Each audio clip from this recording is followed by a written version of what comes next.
এই যে কি করছো? পড়ছে পড়ছে চাট।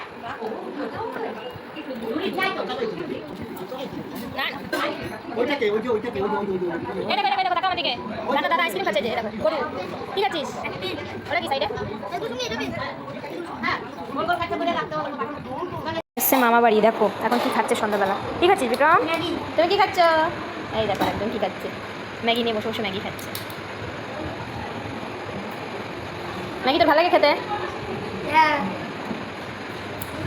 তুমি কি খাচ্ছ পাপা? দেখো এখানে আছে একটি কালো বিড়াল ওর মামা বাড়িতে। এটা সবসময় মামা বাড়িতেই থাকে। হ্যাঁ, আর ঘুরে ঘুরে খালি ঘরে ঢোকে, সব কিছু খেয়ে চলে যায়। এত বদমাইশ বিড়ালটা। এর আবার দুটো বাচ্চাও আছে, ছোট ছোট, কিন্তু ওটা দেখতে সাদা। ঠিক আছে, টাটা, বাই বাই।